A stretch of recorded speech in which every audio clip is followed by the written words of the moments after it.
के लिए इस वक्त बड़ी खबर यह है कि 227 सीटों पर इंडिया गठबंधन आगे है। 296 सीटों पर एनडीए गठबंधन इस वक्त आगे नजर आ रहा है। बीजेपी एसपी के कार्यकर्ता आपस में इस रिजल्ट को देखकर भिड़ गए हैं, क्योंकि उत्तर प्रदेश का रिजल्ट वाकई में चौंकाने वाला है। वहां समाजवादी पार्टी और गठबंधन को अच्छी खासी लीड है। मतलब माना नहीं जा रहा था कि समाजवादी पार्टी वहां रिवाइव करेगी, लेकिन उसने वहां पर रिवाइव किया है। तस्वीरें आप देखिए।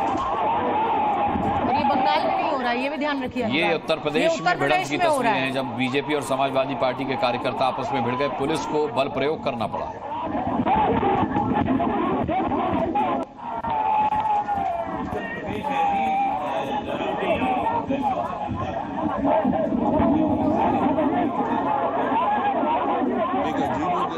पिछले 30 सालों में तो इस देश ने बहुत सारे बम धमाके भी देखे हैं, लेकिन उनमें भी इंडियन मुजाहिदीन को खत्म किया गया। देश ने ये भी देखा है। तो इसलिए ऐसा नहीं है कि सिर्फ हम 20 साल या 30 साल पुरानी तस्वीर को आज से कंपेयर करें।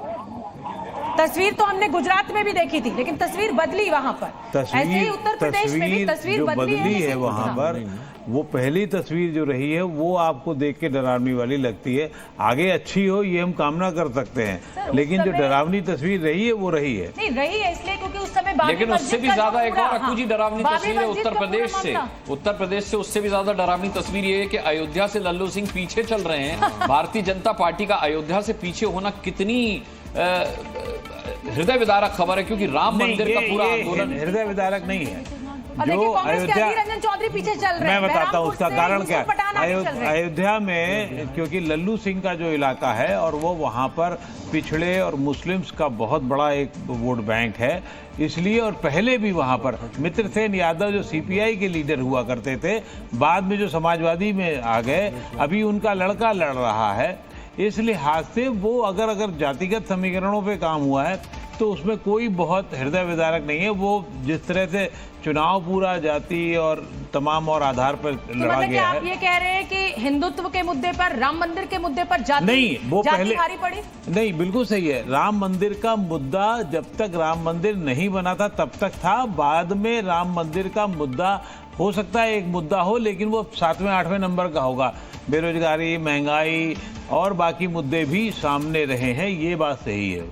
बिल्कुल ठीक है। और मैं आपका रुख करना चाहूंगी संदीप जी। ये अब देखिए एनडीए जो है वो 296 पहुंच गया और इंडिया गठबंधन 227 पहुंच गया है। यानी वही जो हमारे एआई पोल ने 305 का आंकड़ा दिया था उसके नजदीक पहुंच रहा है एनडीए। हाँ, ये तो फ्लक्चुएट होता रहेगा, बट मोर और लेस अगर आप देखें बिग पिक्चर में ये स्टेबल है। 290, 296, 227, 233।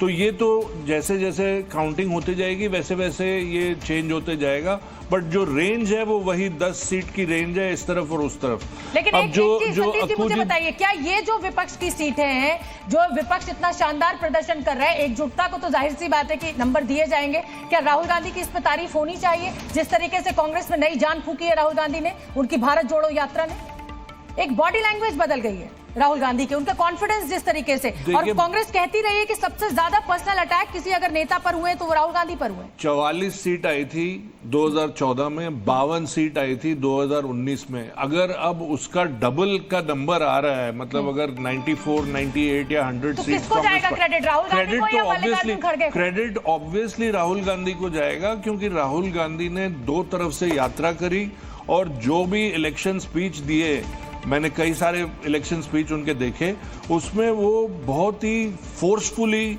अपना जो भी नैरेटिव सेट करना चाहते थे। Although I don't agree with जो उनका वेल्थ रीडिस्ट्रीब्यूशन या कास्ट सेंसस या एक्सरे, ये जो सारी चीजें उन्होंने बोली, बट मोटे तौर पे जी हम इस पर चर्चा करेंगे। थोड़ी सी समय की पाबंदी है। अफजाल अंसारी आगे चल रहे हैं, 32,000 वोटों से आगे चल रहे हैं।